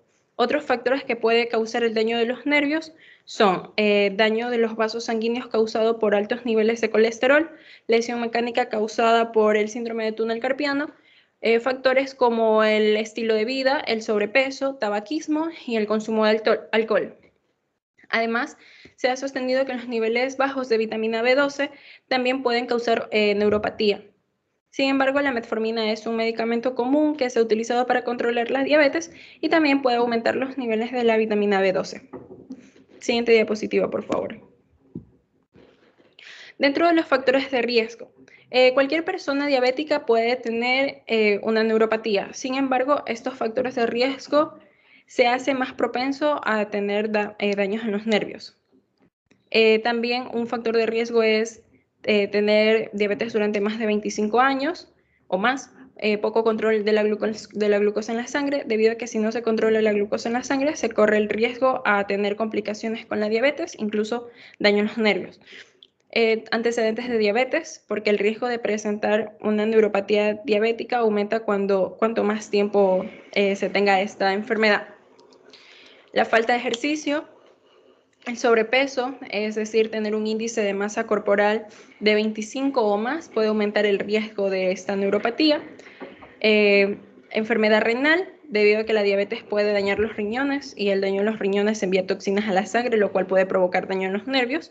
Y por último, el tabaquismo, porque este produce un estrechamiento y endurecimiento de las arterias, lo que provoca una reducción del flujo sanguíneo que va hacia las piernas y los pies, y esto retrasa el proceso de la cicatrización de las heridas y daña los nervios periféricos.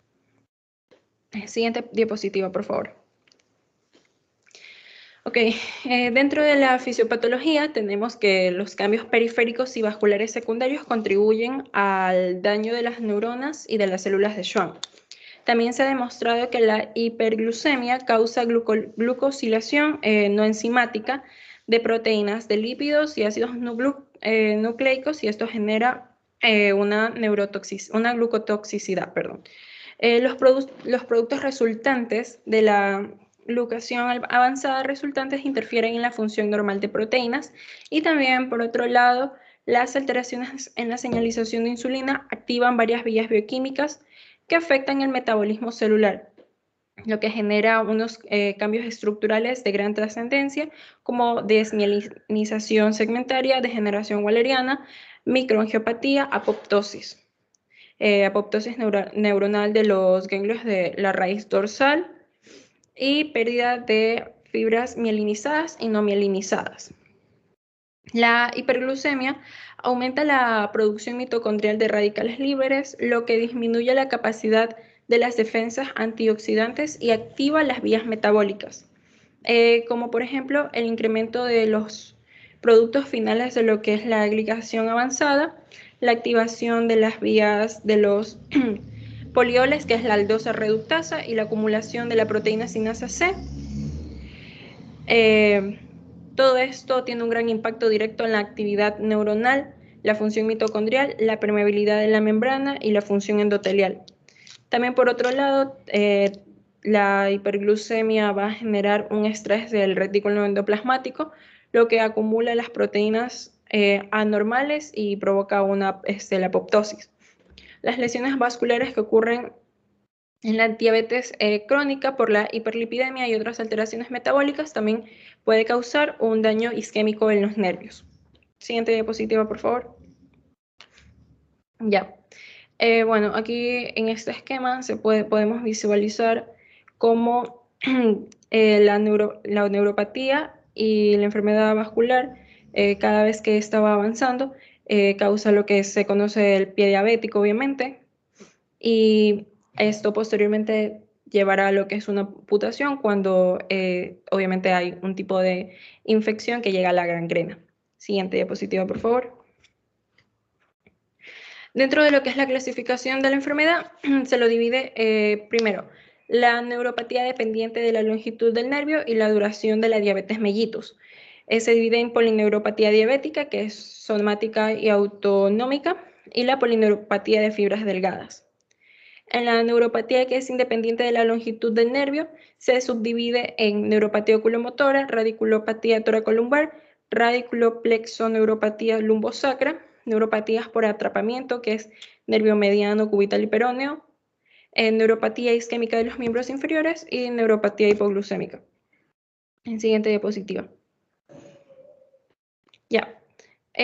Como podemos observar, este es un caso de un pie diabético neuropático, en donde los cambios morfológicos en la macroscopía se pueden observar: la piel brillante y atrófica, las uñas van a estar engrosadas, van a existir úlceras de tono pálido a nivel del borde de los pies en la articulación metatarsofalángica, hay una mínima cantidad de exudado, hay escaras necróticas, necrosis de tipo coagulativa representada con gangrena seca, y también hay gangrena húmeda con exudado fibrinopurulento a nivel de la dermis y la epidermis, ausencia de vellos a nivel de la piel y equimosis difusa a nivel de la parte distal más del pie. Siguiente diapositiva. Otro cambio morfológico que podemos observar es en el caso de la retinopatía diabética.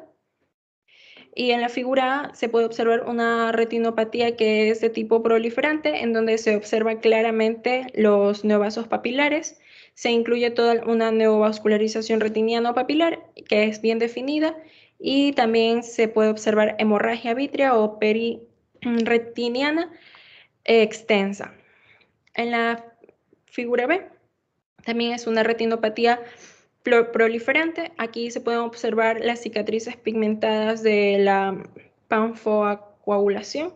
Hay una proliferación fibrovascular inactiva, contracción sobre la retina superior y la mácula, y en este nivel de severidad de fotocoagulación láser. Aquí será necesaria controlar la evolución debido a que existe una hemorragia vítrea, y en las formas más avanzadas será necesaria una virectomía en combinación con láser. Siguiente diapositiva, por favor. Ya. Dentro de lo que es las manifestaciones clínicas, podemos observar que dentro de la neuropatía diabética encontramos una polineuropatía. Se subdivide en polineuropatía diabética simétrica, en donde estos tienen síntomas sensitivos, que es como el hormigueo, disminución de la sensibilidad dolorosa, dificultad del del equilibrio, parestesias y disestesias. Ahí también se subdividen como segundo lugar la neuropatía autónoma diabética, que esta provoca hipotensión postural, vaciamiento incompleto de la vejiga y disfunción sexual. Y en la neuropatía periférica, las manifestaciones clínicas serán entumecimiento y la capacidad reducida para sentir dolor o percibir cambios de temperatura, sensación de hormigueo o ardor, calambres punzantes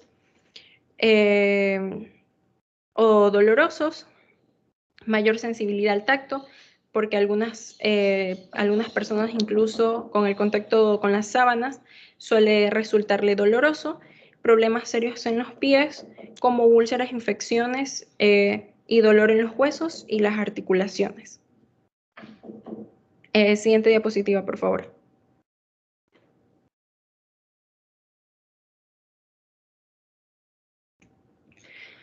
Ya, dentro de sus diagnósticos y diferenciales, primero, para diagnosticar esta neuropatía, es necesario realizar una exploración de la sensibilidad utilizando un diapasón de 128 Hz, y aquí también se utiliza el test de monofilamento de Siemens-Weinstein de 10 gramos.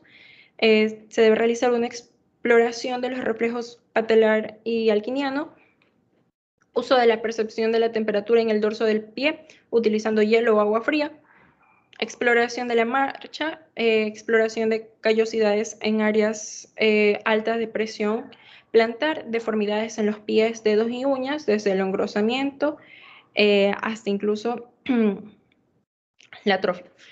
También hay que identificar los sitios de amputaciones y o ulceraciones previas, observación de la pérdida o ausencia de vello en la parte inferior de la pierna, observar si existe también un desgaste de calzado. También es necesario realizar una biopsia de nervio porque esto implica la extirpación de una pequeña porción de un nervio, generalmente es un nervio de tipo sensorial, para buscar anomalías. Se debe realizar análisis de sangre para detectar deficiencias vitamínicas, diabetes, función inmunitaria normal y otros indicios de las afectaciones que pueden causar una neuropatía periférica.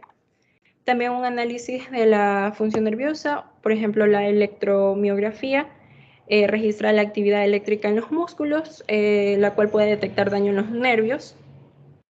Aquí se inserta una aguja fina, que es el electrodo, en el músculo para medir la actividad eléctrica medida al momento de la contracción muscular.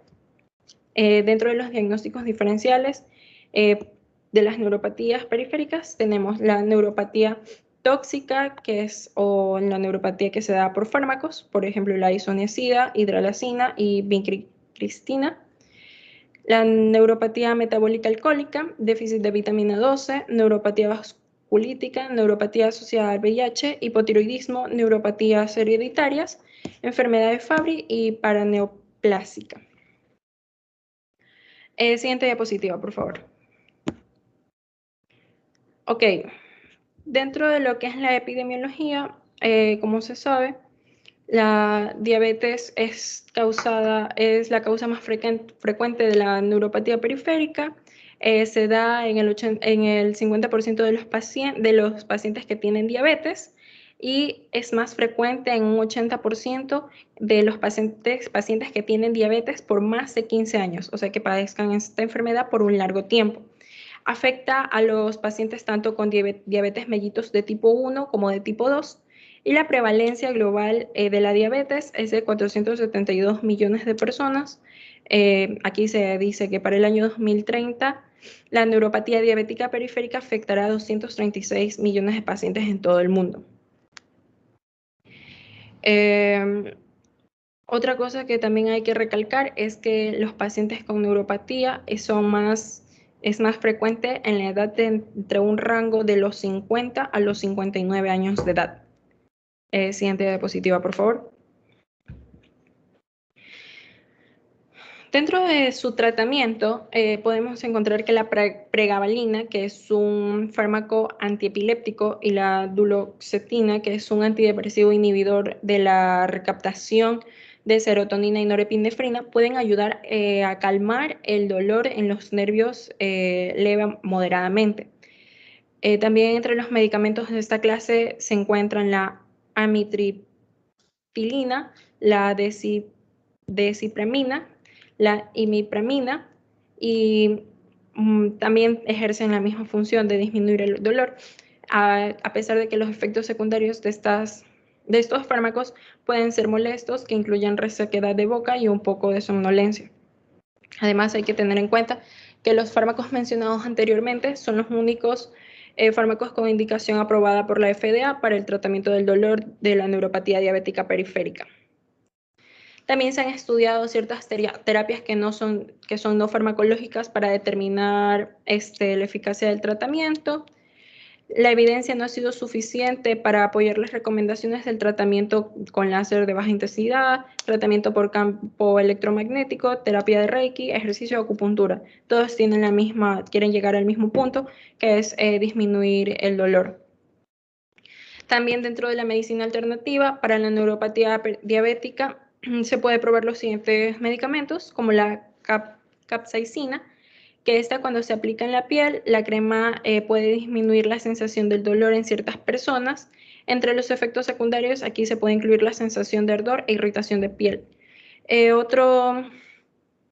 Se puede colocar el ácido alfa-lipoico, que se trata de un antioxidante que se encuentra en algunos alimentos y pueden ayudar a aliviar los síntomas de dolor en los nervios en algunas personas. La estimulación nerviosa eléctrica transcutánea y también la acupuntura, que ayuda a aliviar el dolor producido por la neuropatía y por lo general no produce ningún efecto adverso. Dentro de las complicaciones, tenemos que puede causar problemas en las vías urinarias, ya que algunos medicamentos afectan la función de la vejiga, pero esto se puede ayudar a controlar con un horario estricto para orinar o orinar cada pocas horas, que se llama micción programada. Esto puede ayudar a los problemas de la vejiga. Pueden hacer falta otros métodos, incluido el autocateterismo, que esta ayuda a eliminar la orina de la vejiga con un daño nervioso. También otra complicación son los problemas digestivos, que para aliviar los signos y síntomas leves de la gastroparesia, que es la indigestión, eructos, náusea o vómito, se sugiere que los pacientes coman en porciones mucho más pequeñas y más frecuentes de comida. Los cambios de dieta y los medicamentos pueden ayudar a eliminar esta gastroparesia, diarrea, estreñimiento o náuseas. También encontramos la presión baja al levantarse, que se lo conoce como hipotensión ortostática. El tratamiento comienza con simples cambios de estilo de vida, como evitar el consumo de alcohol, beber mucha agua y cambiar de posición, como sentarse, pararse o pararse lentamente. También es recomendado dormir con una elevación de 6 a 10 pulgadas en la cabecera de la cama para ayudar a prevenir los cambios en la presión arterial. Por último está la disfunción sexual. Los medicamentos pueden ser tomados por vía oral o mediante una inyección, pueden mejorar la función sexual en algunos hombres, pero no son seguros ni eficaces para todos. Siguiente diapositiva. Ok, ahora voy a explicar mi abstract, que se trata sobre la neuroartropatía de Charcot en el pie diabético. A ver, neuropathic arthropathy is one of the most interesting degenerative joint disorders and increasingly common within the orthopedic pathology. It is defined as a progressive degenerative arthropathy, chronic and affecting one or more peripheral joints, and develops as a result of the lack of sensory perception normal in the innervation of joints. As a result, the joints of the feet are subjected to trauma and repetitive injury, causing a neurotraumatic effect with progressive damage to the joints of the hindfoot, midfoot, and forefoot. Diagnosis includes a proper medical history, careful examination of the affected limb, conventional X-ray, scintigraphy, computer tomography, and magnetic resonance. Imaging in some cases. Conservative treatment includes drugs, rest of the affected limb, and the use of appliances like total contact cast, orthotics, or special shoes. Surgical treatment depends on the stage of the disease and may require one or more surgical procedures in order to achieve a full foot plantar support to prevent ulcers. One of the surgeries performed most often is the fusion of damaged joints. Surgery must be performed only in the quiescence phase of the disease using internal or external fixation or both. Okay, very good. Which is the most important you want to remark in this abstract?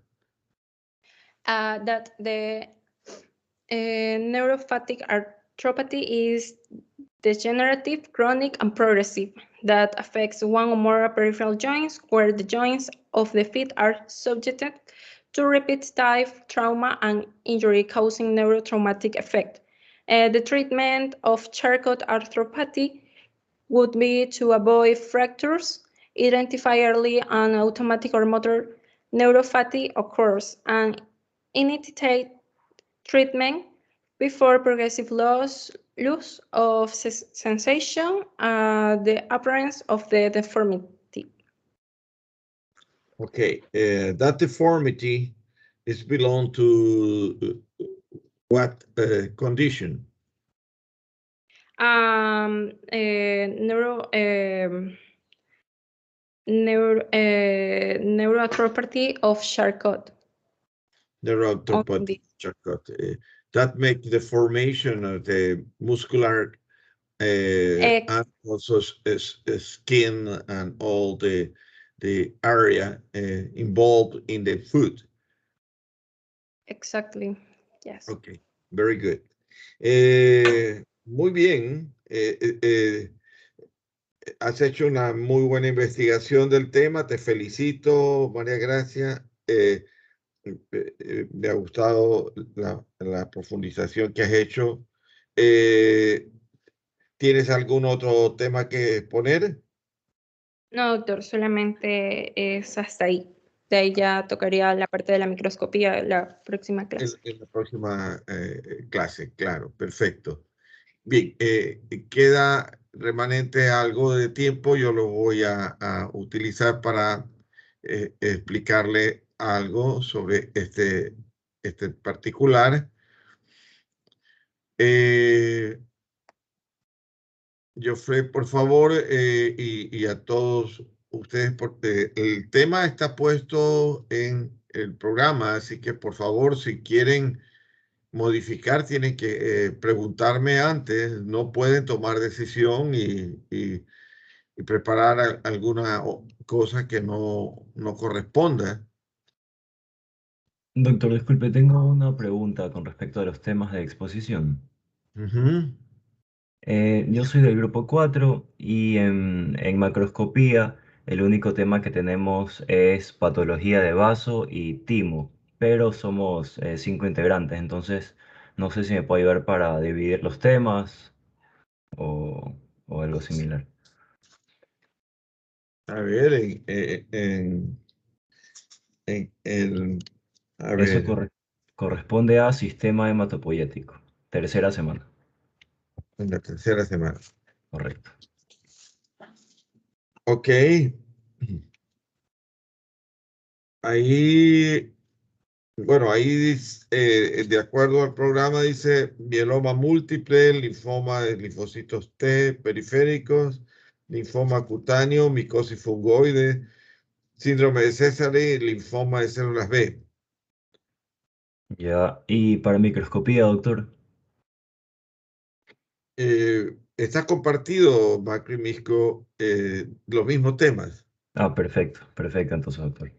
Sí, sí, comparten los mismos temas en macro y micro. No se usó la división, pero está compartido los dos temas. Lo mismo que se expone en, por ejemplo, mieloma múltiple o linfoma cutáneo de micosis fungoide, preparan aspectos clínicos macroscópicos y luego histopatológicos, clínicos histopatológicos en la segunda exposición. Son los Ah, mismos temas, pero lo dividen en exposiciones macro y micro, ¿no? ok, entonces no sería patología de vaso y timo. No, es que están los temas ya específicos. Ah, ok. O sea, los temas son ahí, están específicos, porque al ir, pues, hablando sobre dichos temas, están refiriendo a patologías también respectivas. Si incluye lesiones a nivel del vaso o a nivel del timo, lo va a conducir para allá y entonces refieren sobre una relación directa con patologías que se pueden encontrar simultáneamente a partir del timo o del vaso, ¿no? No, no necesitan específicamente.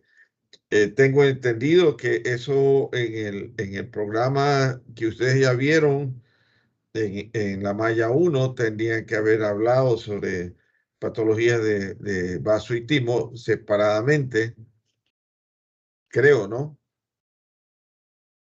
Sí, entonces ya está claro, doctor. Muchas gracias. Ok.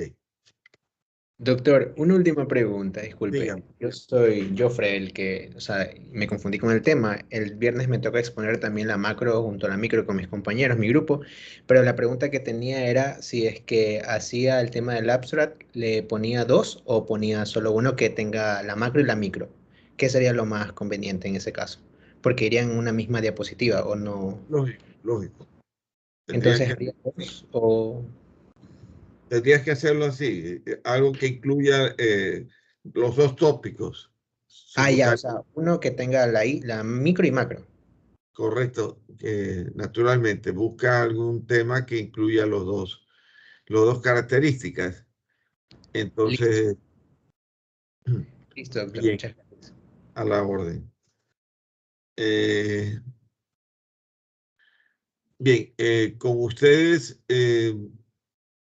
¿cuál es el número de diapositiva que hay? Creo que la 12, ¿no?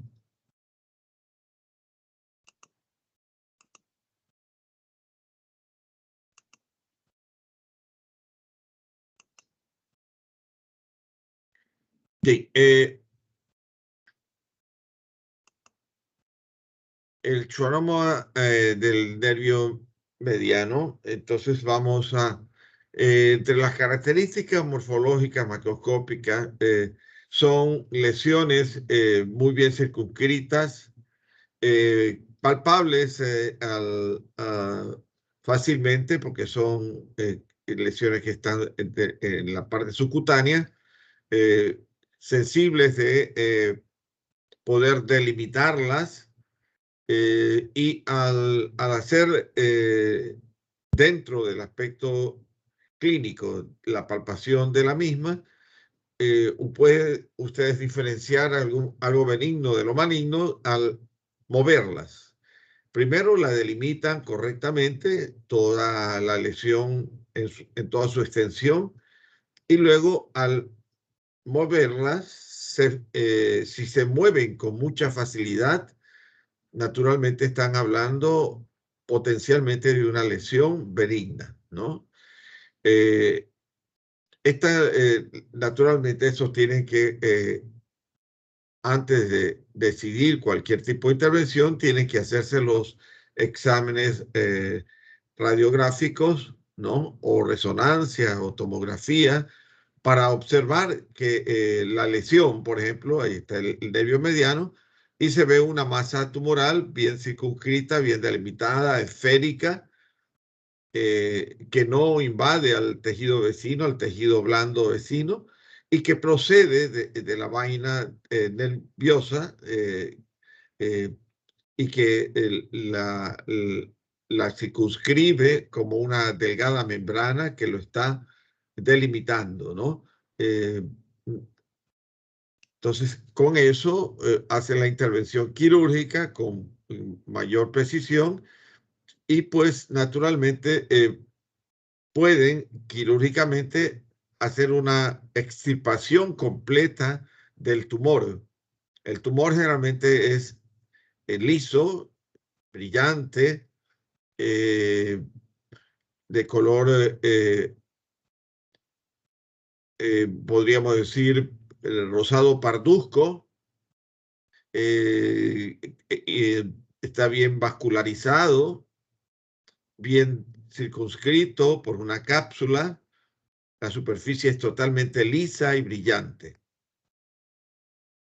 La masa tumoral puede ser disecada de la facies del nervio y puede disecarse fácilmente, manualmente, pues naturalmente hacerse la resección de la fibra nerviosa en los dos extremos para poder enuclear la lesión tumoral que está en ese nervio. En la parte microscópica, esta lesión tumoral va a comprender el schwannoma en primero, antes que nada, se observa en la parte periférica una cápsula bien delimitada y bien definida que está hacia la hora más o menos entre la hora 12 y la hora 2. Esa cápsula de tejido fibroconectivo que lo está circunscribiendo y lo está delimitando, ¿no? Y ya en la parte central observamos que la lesión tumoral está constituida de fascículos cortos y en empalizada nuclear focal, en la que observamos dentro de la lesión áreas de Anthony A, que están dispuestos en una empalizada nuclear de núcleos paralelos, fusiformes, bipolares, con una cromatina finamente granular y que preserva la relación núcleo-citoplasma. Está intercalado con cuerpos de Verocay. Estos cuerpos de Verocay son de citoplasma vacuolado. Y aquí vemos la extirpación. Los schwannomas podemos encontrar en diversas partes del organismo. Aquí por lo menos estamos observando una extirpación a nivel del párpado superior. Miren, ahí se ve, ya se ha hecho la resección del tejido celular subcutáneo, de la piel, y se observa la masa tumoral bien delimitada, lisa, brillante, y que se está procediendo a la extirpación. También lo vamos a encontrar en el lecho unguial, como ven, ya se ha extirpado, se ha sacado la uña, y pues naturalmente se está disecando el schwannoma, que está bien delimitado y bien circunscrito de color totalmente uniforme, de color blanco parduzco, rosado parduzco, y que es liso y brillante. Y observamos también que puede estar en la cavidad oral. Y aquí observamos en la porción interna de la mejilla la masa tumoral bien circunscrita, bien delimitada en todo el centro, que tiene un color amarillo parduzco. Doctor, Doctor, disculpe que le interrumpa, lo que pasa es que ya son la 1 y tenemos otra Perfecto. clase. No, tranquilo. Ustedes se extendieron un poquito, pero no hay problema porque todavía tenemos la próxima clase y la clase de teoría en que puedo continuar. No hay ningún inconveniente. Así que le voy a tomar lista. Bien. Aguirre. Presente, doctor. Alonso. Presente, doctor. Andrade. Presente, doctor. Astudillo. Presente, doctor. Valda Estefanía.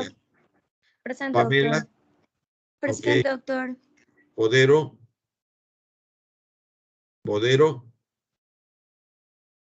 Bodero.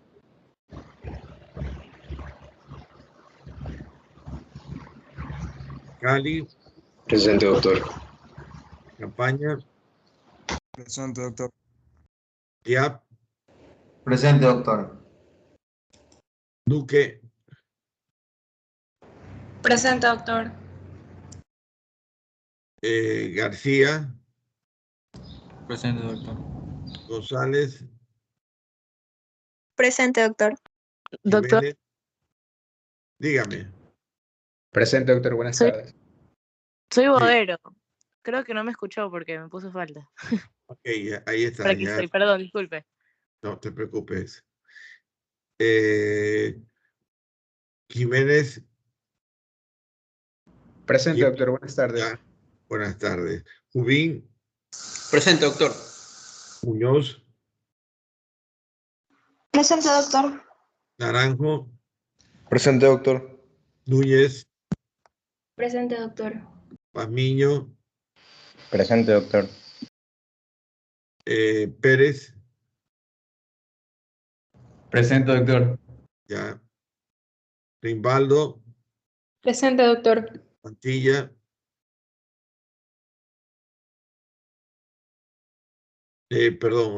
Rosero. Presente, doctor. Solórzano Presente, doctor. y Yerobi. Presente.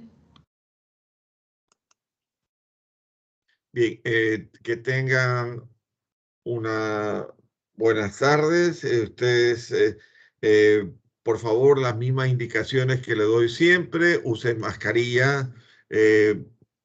Tengan un distanciamiento de 2 metros con las personas. Lávense constantemente las manos. Cuidando, si ustedes están cuidando de la vida de sus propios familiares. Nos estamos contactando de nuevo el día, Dios mediante el día viernes. Hasta el día viernes. Cuídense mucho. Gracias, doctor. Gracias. Gracias, doctor. Cuídense. Nos vemos. Hasta luego. Gracias. Gracias, doctor. Nos vemos. Hasta luego. Cuídense.